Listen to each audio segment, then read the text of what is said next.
Tu sais, il y a une peur que personne n'ose avouer. La peur d'abîmer ses enfants. La peur de reproduire ce qu'on a vécu. Et ce que je veux dire par là, c'est pas que ce qu'on a vécu est catastrophique.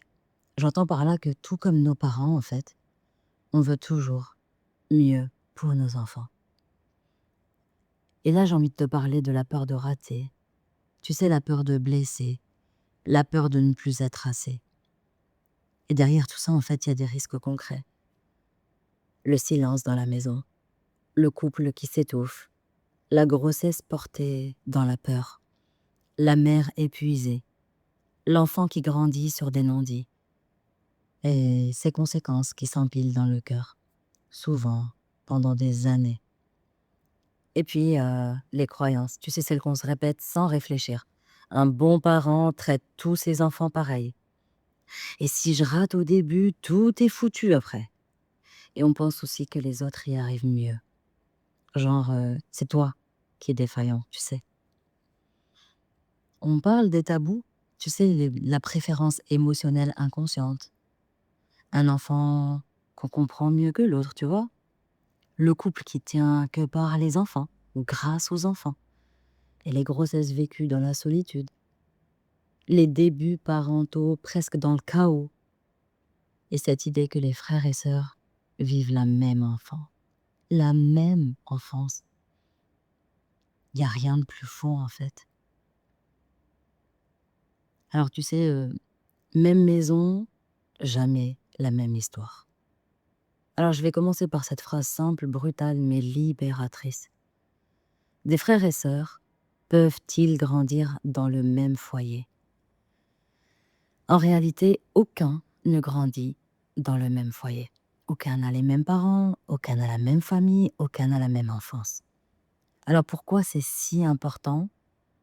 Parce que tu arrêtes immédiatement de te flageller avec le mythe du parent parfait et égalitaire. Et les raisons, elles sont multiples. Déjà, il y a l'ordre de naissance. L'aîné reçoit des parents jeunes, stressés, exigeants. Le deuxième arrive dans une maison déjà en mouvement. Le troisième dans un cadre plus doux, plus souple, parfois plus stable ou parfois plus chaotique. Il y a le genre aussi. Une fille n'est pas élevée comme un garçon. Pas dans notre culture. Et pas dans nos familles. Et pas dans nos inconscients. Donc l'enfant ne reçoit pas l'amour. Il reçoit comment ses parents se présentent à lui. Et le couple parental n'est jamais au même stade. L'amour change, le conflit change, la fatigue change, la complicité change. Et l'enfant goûte tout ça, même quand on croit caché, subhanallah. Alors il faut parler aussi des conditions économiques. Un enfant naît dans la galère, l'autre dans la stabilité, et c'est pas la même maternité, et c'est pas la même paternité. Chaque enfant déclenche une émotion différente chez le parent. Et c'est pas de l'injustice, c'est humain. Le tempérament de l'enfant, tu sais, il y a 2 mondes, 2 enfants.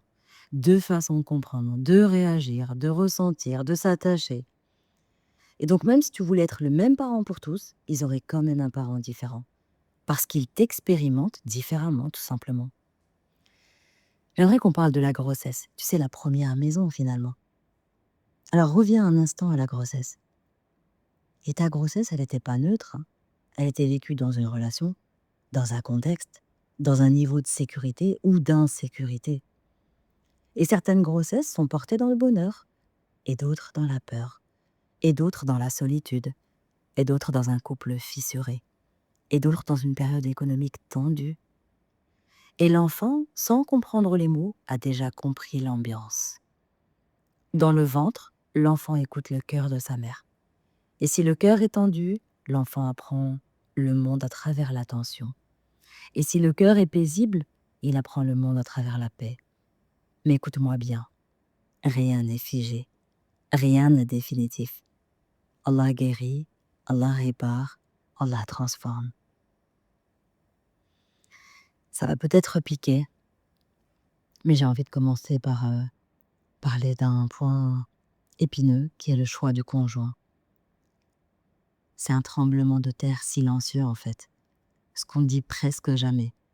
Le choix du conjoint transforme le destin émotionnel d'un enfant avant même sa naissance. Pas parce que t'es bien ou t'as bien ou mal choisi, hein. Parce que ce choix détermine l'ambiance du foyer, la qualité du lien, la gestion du conflit, la présence ou l'absence émotionnelle, les modèles d'affection, les modèles de communication. Et tout ce que je te décris, c'est modèles de la psychologie de l'enfant en fait. Mais encore une fois, tout est réparable. Et Allah a dit, ne désespérez pas de la miséricorde d'Allah dans Sourate 39, verset 53. Tu peux venir d'un couple cassé, être dans un couple fatigué, élevé seul, l'enfant ou les enfants, élevé en famille recomposée, et tu peux transformer l'histoire, alhamdulillah. Alors la mère, tu sais l'amour, la charge et la culpabilité, la mère porte un poids invisible. Elle porte l'attente de bien faire, elle porte l'exigence de ne jamais faiblir, elle porte la fatigue, l'injustice parfois, la répétition des schémas, et surtout, elle porte la culpabilité. Celle d'avoir crié, d'avoir manqué une étape, d'avoir été stressée pendant la grossesse, d'avoir eu un couple compliqué, d'avoir eu un postpartum douloureux, d'avoir eu un enfant dans une période fragile. Et tu n'es pas une mauvaise mère pour ça, tu es un être humain. Et Allah ne t'a jamais demandé la perfection. Dans Surat al-Baqarah, verset 286, Surat 2, verset 286, Allah nous dit « Allah ne charge aucune âme au-delà de ce qu'elle peut porter. » Alors ce qu'il te demande, c'est l'effort, la sincérité, la patience, le retour à lui. À aucun moment il t'a demandé la perfection. Alors maintenant on peut parler de l'ambiance entre les parents. L'enfant, il n'a pas besoin de parents parfaits. Il a besoin d'un climat respirable. Un foyer peut être modeste, fatigué, en reconstruction même, mais rempli de douceur. Ce qui abîme l'enfant, c'est pas l'imperfection, c'est la permanence de l'insécurité. Et ce qui répare l'enfant, c'est pas la perfection, c'est la constance dans le retour à la douceur. Et pour ça, on a des exemples prophétiques et dans des compagnons aussi. Chez des compagnons. Le prophète alayhi salam a élevé des enfants dans des contextes différents. Il a perdu des enfants, il a vécu la pauvreté, il a vécu la migration, il a été orphelin lui-même. Il sait mieux que nous que l'enfance est un terrain de cicatrices et de renaissance.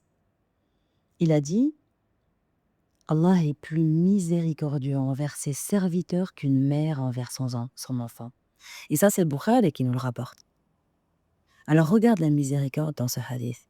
Si toi tu aimes, Allah aime encore plus que toi.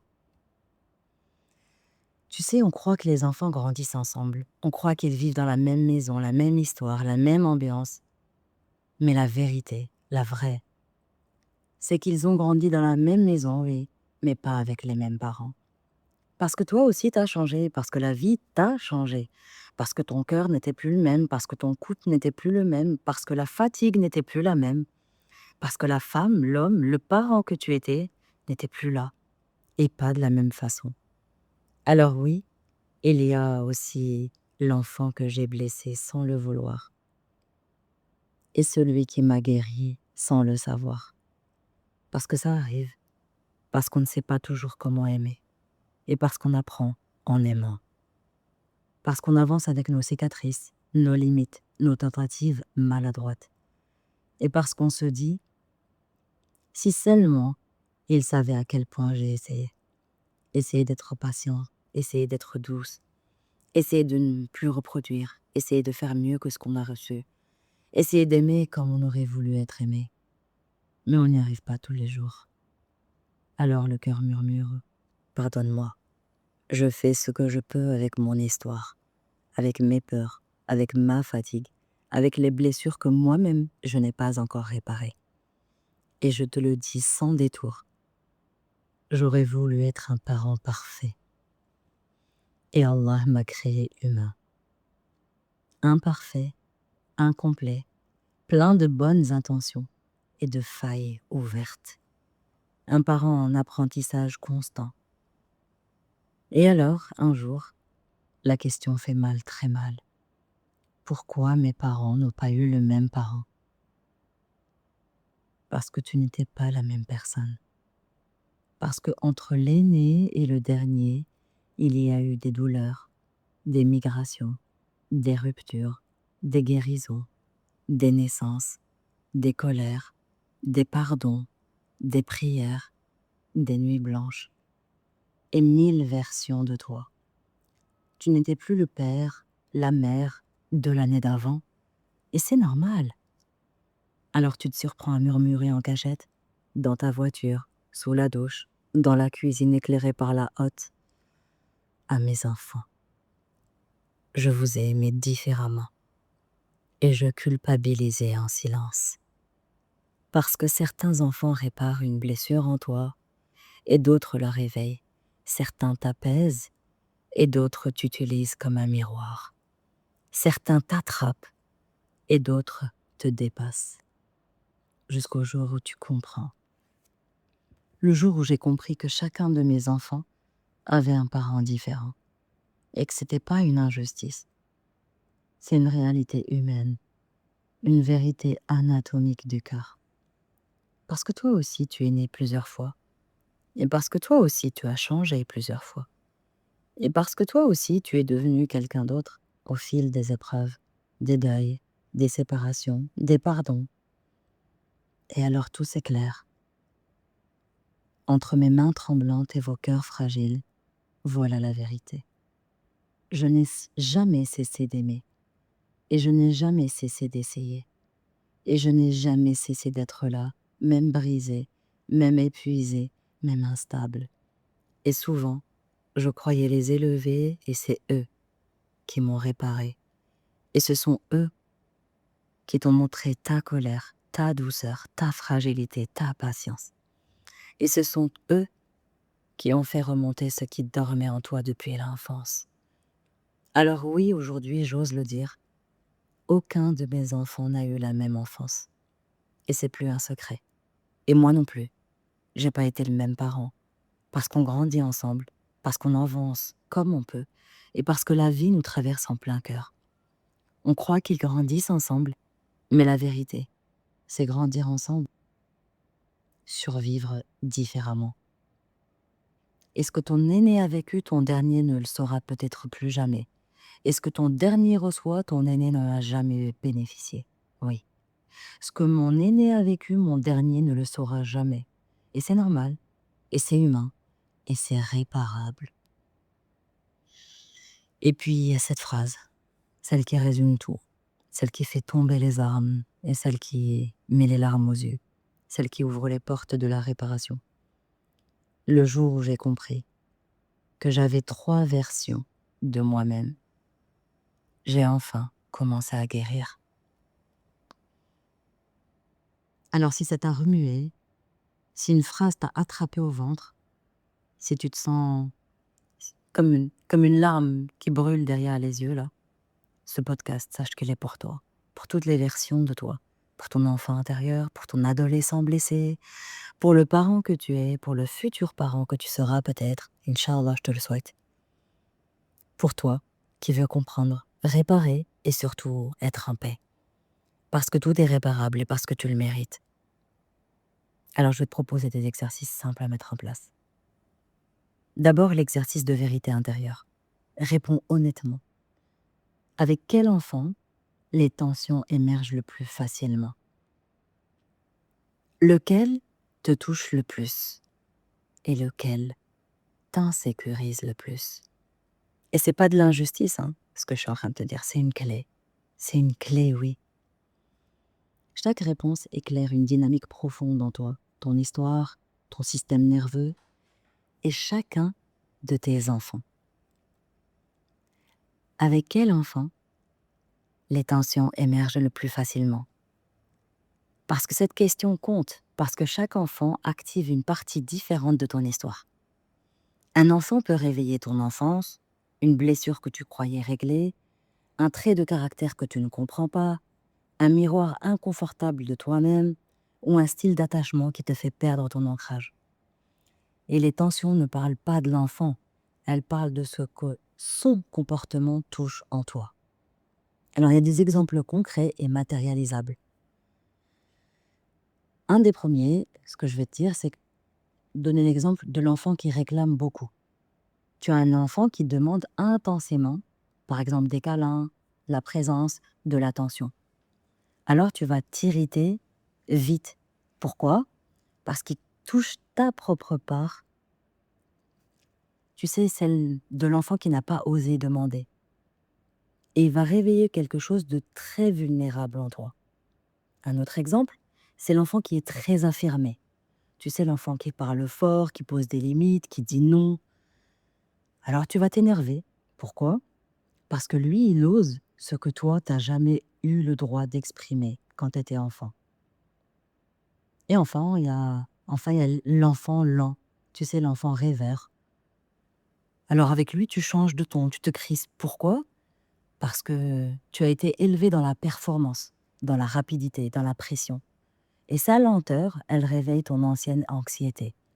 Parce que c'est pas de l'injustice. Parce que c'est pas l'enfant que tu rejettes, c'est ton propre passé qui parle, ton système nerveux qui réagit avec ta conscience.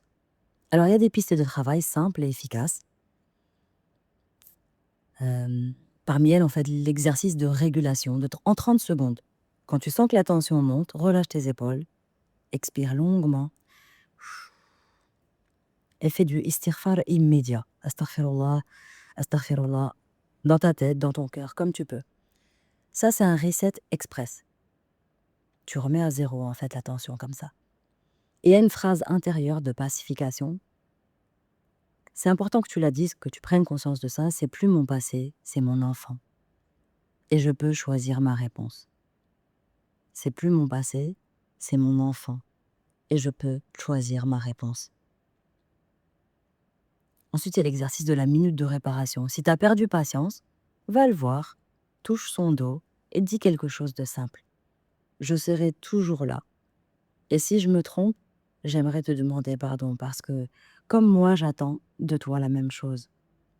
Et l'enfant retient cette phrase, pas le moment de tension. Il va retenir l'effort, la communication, le fait que tu sois rapproché, que tu lui aies parlé. Alors maintenant, j'ai envie de te poser une question. Quel est l'enfant qui te touche le plus? Et pourquoi cette question compte? Parce qu'on ne parle pas ici de préférence, on parle de résonance émotionnelle. Certains enfants viennent chercher ton cœur dans un endroit doux, profond et presque sacré en toi. Alors j'ai des exemples concrets. D'abord, l'exemple 1 classique, c'est l'enfant qui te ressemble.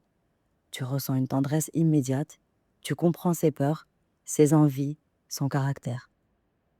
Parce que tu as été comme ça avant lui, en fait. Tu as été lui avant lui. Ensuite, il y a l'enfant vulnérable. Celui qui tombe vite, qui pleure vite, qui doute vite. Et tu te sens protecteur, protectrice, en fait, vis-à-vis de cet enfant. Parce que tu aurais aimé, toi-même, avoir ce type de protection. Et enfin, tu as l'enfant très affectueux. Il t'embrasse, il te cherche, il te parle avec douceur. Et pour lui ou pour elle, tu fonds. Parce qu'il apporte un amour que tu n'as pas reçu ou que tu n'as pas toujours reçu quand tu étais enfant. Et pourquoi c'est pas de l'injustice? Parce que être touché par un enfant ne retire rien aux autres. C'est comme une lumière. Allah subhanahu wa ta'ala, il met du nour en fait. Et Allah, ce nour en fait, il se rallume ailleurs et différemment auprès de chaque enfant. Chaque enfant, il vient allumer un nour en toi. Et la relation affective, c'est pas un gâteau que tu partages en part égale, hein, non. C'est un fleuve qui se divise en plusieurs branches. Alors oui, il y a des pistes de travail et heureusement, alhamdoulilah. Note dans ta tête d'abord qu'est-ce que ça réveille en moi. Qu'est-ce que cet enfant réveille en moi. Juste ça, pas de jugement, zéro jugement. Ensuite, il y a un rééquilibre actif. Si un enfant te touche beaucoup, donne involontairement un geste doux aux autres dans la même journée. Pas pour compenser, hein, pour élargir le cœur. Et demande à Allah subhanahu wa ta'ala, dis Allah élargit mon cœur pour chacun d'eux, comme toi tu élargis ta miséricorde pour tous tes serviteurs, ya Allah. Amin. Maintenant, quand je t'ai parlé de l'enfant qui t'insécurise le plus, j'ai envie que tu te poses cette question et surtout de dire pourquoi cette question compte. Parce que ton insécurité, elle dit quelque chose de fondamental. Cet enfant, il touche en toi une zone que qui est pas encore guérie, en fait. Et ça peut être, par exemple, un enfant très indépendant. Bah, si tu remarques ça auprès de ton enfant, c'est peut-être que toi, tu as peur du rejet. Tu as peur d'être rejeté. Et si tu remarques un enfant ou de la sensibilité, où tu dis: «Oh, mon enfant est très sensible ou hypersensible», c'est peut-être qu'en toi, il y a une peur de mal gérer les émotions. Et si tu sens un enfant très fort, c'est peut-être que en toi, il y a une peur de perdre le contrôle. Et si tu sens ou tu remarques un enfant très intelligent, c'est que peut-être toi, tu as peur de ne pas être assez aussi. Et si tu sens en toi ou plutôt dans ton enfant, un enfant très introverti, si tu remarques une introversion chez ton enfant, c'est peut-être que toi, tu as peur de ne pas comprendre son monde. Alors je vais te donner plusieurs exemples encore une fois. Dans l'exemple 1, je vais te parler de l'enfant fort, dominant, tu sais, celui qui répond. Vis-à-vis de lui, tu vas te sentir petite, petit, hein, si tu es parent ou papa ou petite si tu es maman. Parce que tu vas peut-être perdre tes moyens, parce qu'il réveille la figure d'autorité de ton enfance, celle qui t'intimidait, celle auprès de laquelle ben, tu n'avais pas le droit de réagir, tu n'avais pas le droit de répondre, tu n'avais même pas le droit de respirer, quoi. Un autre exemple, c'est l'enfant hypersensible. Avec lui ou avec elle, tu vas marcher sur des œufs. Tu crains de le casser, tu as peur, en fait, tu protèges, tu préserves. Pourquoi? Parce que toi, peut-être que tu n'as jamais eu le droit d'être sensible toi-même vis-à-vis de ce parent. Et enfin, un dernier exemple, l'enfant silencieux, auprès duquel tu paniques, en fait. Tu n'as pas accès à son monde. Parce que tu viens d'une famille où tout était verbalisé, ou à l'inverse, ou au contraire, rien ne l'était. Tu sais, tu as du mal à interpréter le silence, en fait. Alors pourquoi c'est pas grave? Attention, parce que cette insécurité, elle parle de toi. Et c'est justement une invitation à guérir. Les enfants, ils viennent jamais au hasard. Ils viennent compléter ce qui manque en nous. Ou alors, ils viennent provoquer ce qui doit sortir. Réparer ce qui a été cassé. Alhamdulillah.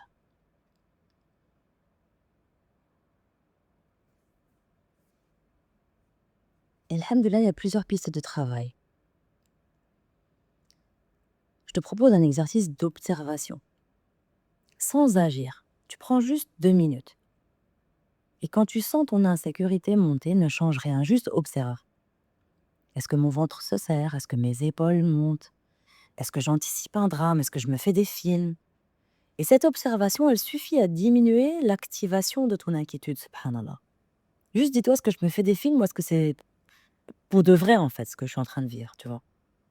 Est-ce que je fais du Spielberg ou est-ce que c'est la réalité? Aujourd'hui, là, maintenant, tout de suite, avant de partir dans un futur qui n'existe pas ou un passé hypothétique, d'accord? Ce que je te propose aussi, c'est le journal de l'enfant qui t'inquiète. Une fois par semaine, parle à Allah dans ton soujoud de ce qui te fait peur, de ce que tu as cru, de ce que tu as pensé, de ce qui s'est passé vraiment. C'est un exercice d'évolution sans limite, wallahi, c'est merveilleux.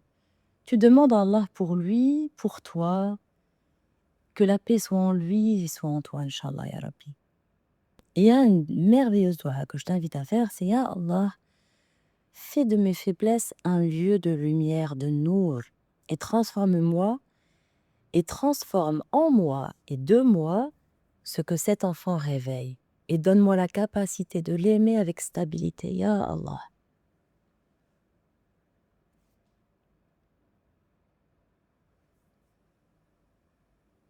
Je rédige et j'enregistre ce podcast avec beaucoup d'émotion, sachez-le.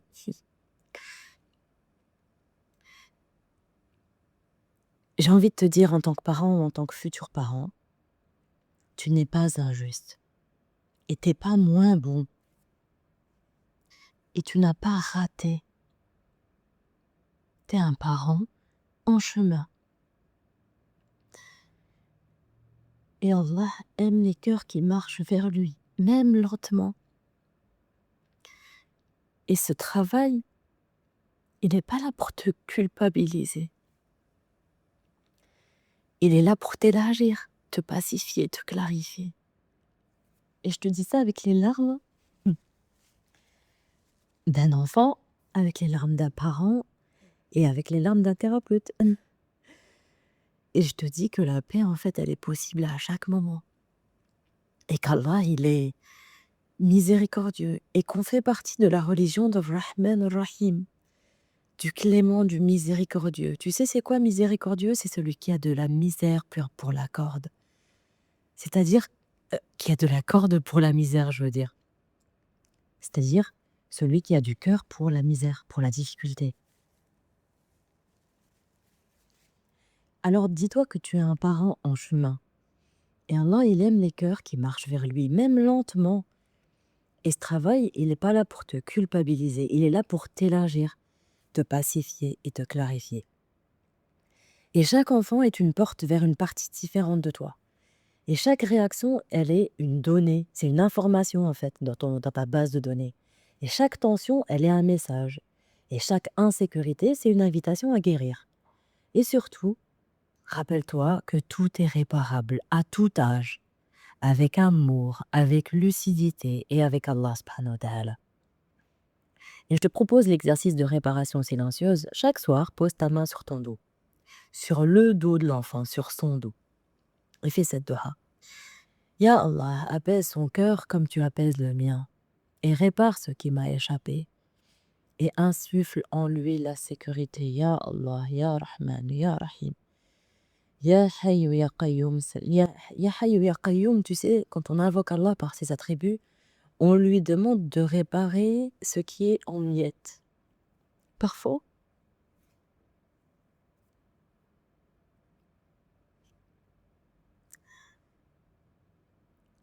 on peut se sentir en miettes, on peut penser que notre enfant est en miettes. Alors on demande à Allah, Al-Hayy Al-Qayyum, de réparer ces miettes. Parce que en fait, c'est pas il répare. Quand on dit Ya Hayyu Ya Qayyum, c'est celui qui unit ce qui est en miettes, celui qui réunit ce qui est en miettes. Et moi, c'est un attribut que j'implore très, très souvent. Parce que même si on pense avoir été le meilleur des parents, qu'on pense avoir fait au mieux, on sait qu'on est imparfait. Et on sait qu'on peut blesser, et on sait qu'on a blessé, consciemment ou inconsciemment. Alors on demande toujours Al-Hayy Al-Qayyum d'unir et de réunir ce qui a pu être en bien consciemment ou inconsciemment. Parce que parfois, on fait des erreurs inconscientes. Une fois, lors de mes formations en thérapie, je suis incapable de vous dire laquelle, je crois que c'était en formation de thérapie systémique et familiale, ça remonte à plus de 10 ans. Mes thérapeutes me voyaient un petit peu émue et j'étais très inquiète. J'ai dit: «Comment je peux faire pour que mes enfants et eux, ils n'aient jamais à vivre, en fait, aucune de mes blessures? Comment je peux faire pour que mes enfants, dans, dans ce que j'ai pu vivre ou dans ma relation conjugale, dans les tensions qu'on peut avoir en famille, dans le couple, comment je peux faire pour les préserver de tout ça, en fait?» Et là, mon formateur me regarde et il me dit: «Mais en fait, toi, tu penses être Dieu, c'est ça?» Je dis: «Non, je veux juste savoir comment je peux les préserver». Et là, il me dit: «En fait, tu sais, tes enfants, ils auront leur valise comme tu as eu les tiennes. Parce que, ben, c'est la vie. Parce qu'eux aussi, ils doivent avoir des valises et parce que c'est les valises qui te construisent. Parce que c'est les valises, en fait, qui font que tu mûris, que tu deviens un adulte. C'est les valises. En fait, c'est quand tu fais des erreurs que tu apprends. Si tu en fais pas, quand est-ce que tu apprends? C'est dans la difficulté, en fait, que tu mûris. S'il y a pas de difficulté, en fait, à quel moment tu sais que tu upgrades? À quel moment, en fait, que tu sais que tu as dépassé un plafond de verre, en fait? Jamais, parce que c'est trop simple. C'est le coton. C'est pas possible de vivre dans du coton. Et oui, qu'est-ce que ça m'a fait du bien d'entendre cette phrase. Parce que ça diminue un petit peu les épaules. Ça allège un peu les épaules, je veux dire. Et ça fait du bien, en tant que parent, de se foutre la paix parfois. Parce que du coup, tu deviens un parent moins anxieux, moins stressé et tu vas plus accueillir, plus parfois laisser passer aussi. Et surtout, tu vas aussi avoir le courage de dire des choses à ton enfant que peut-être tu n'aurais pas eu le courage de faire ou de dire. Pourquoi? Parce que tu te dis: «Mais allez, c'est pas grave». Mais en fait, tu vas avoir le courage de lui dire. Pourquoi? Parce que tu as envie que la relation, elle soit clean. Tu as envie que la relation, elle soit apaisée et parce que tu as envie qu'il, heu, grandisse comme toi, tu te vois grandir et parce que tu sais que parce qu'il est ta fierté, en fait. Parce qu'il est ta fierté et ça, tu as envie qu'il le sache. Ya Allah, apaise son cœur, apaise le cœur de chacun de nos enfants.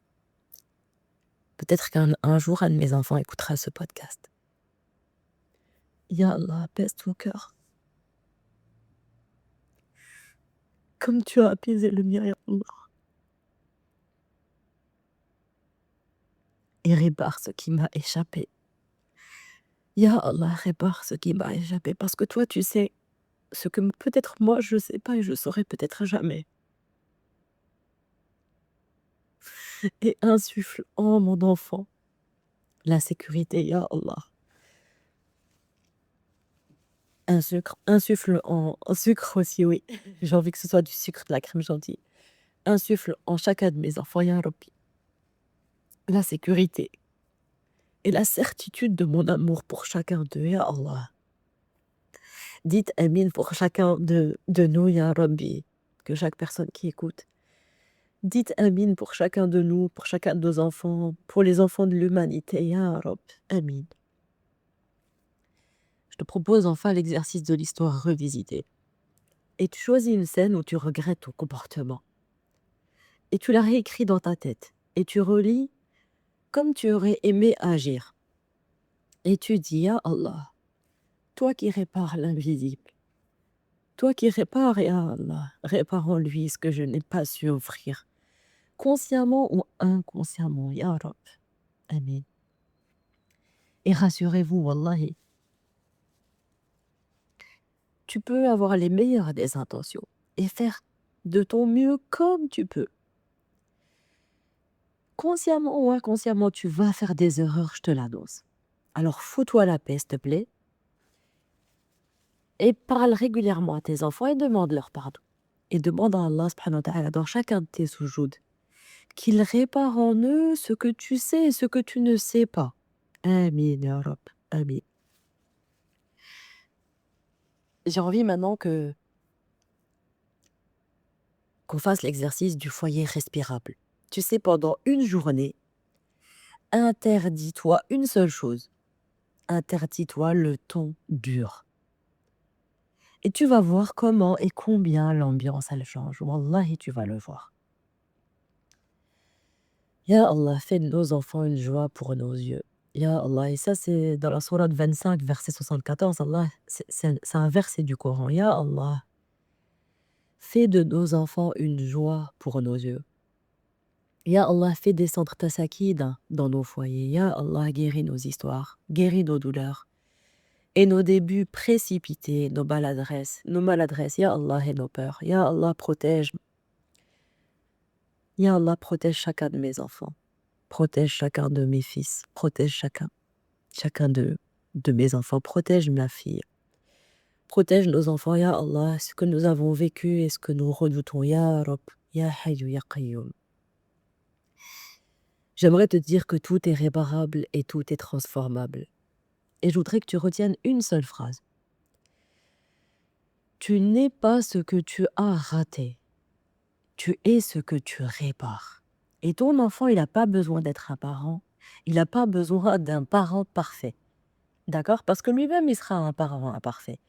Et c'est parce que tu vas lui montrer ce modèle et que tu vas dire des choses, tu vas partager ça avec lui, que lui-même s'autorisera à être ce parent imparfait. Et donc, il va se foutre la paix aussi quand il sera parent à son tour. Et il a besoin d'un parent vivant, d'un parent sincère, d'un parent aimant et d'un parent qui revient à Allah subhanahu wa ta'ala. Et même si tes enfants ont grandi, même si tu commences maintenant, même si tu te sens en retard, l'attitude, elle compte plus que le passé. Et Allah, il regarde le cœur. Allah, il regarde la constance. Et le monde se transforme. Wallah, il se transforme un geste à la fois. Alors oui, ils ont grandi dans la même maison, d'accord? Mais pas avec les mêmes parents, parce que vous étiez différents à chaque étape. Alors oui, il y a des enfants qu'on aura blessés sans le vouloir. Et il y a aussi des enfants qui vont vous guérir sans le savoir. Et si seulement ils savaient à quel point j'ai essayé. Alors oui, dans chaque soujoud, demande à Allah qui te pardonne et demande à chaque enfant de te pardonner. Parce que oui, pardonne-toi, toi aussi. Je fais ce que je peux avec mon histoire. C'est ça qu'il faut que tu te rappelles. Parce que oui, je sais que tu aurais voulu être le parent parfait. Et Allah, il t'a créé humain. Et parce que tes enfants n'ont pas eu le même parent,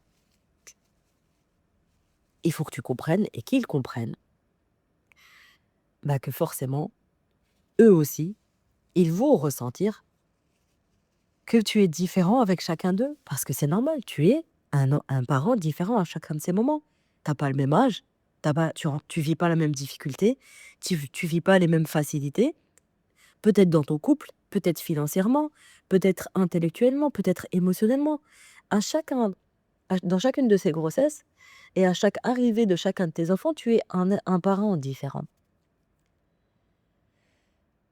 Alors oui, à mes enfants, je vous ai aimé différemment et je culpabilisais en silence. Parce qu'à chaque stade de ma vie, j'ai été un parent différent. Et oui, je vous le dis, et j'ai envie que vous le disiez vous-même à vos enfants, oui, vous êtes des parents différents. Et donc vous les aimez différemment, c'est pas possible.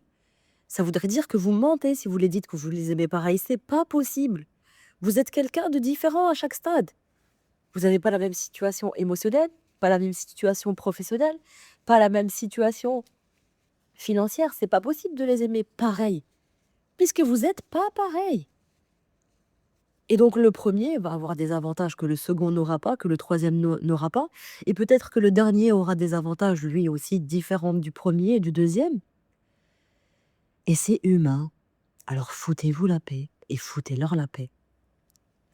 Parce que le jour où tu comprendras que chacun de tes enfants avait un parent différent, qu'entre tes mains tremblantes et ton cœur fragile, en fait, c'est ça la vérité, en fait. Tu les as élevés comme ça, en fait.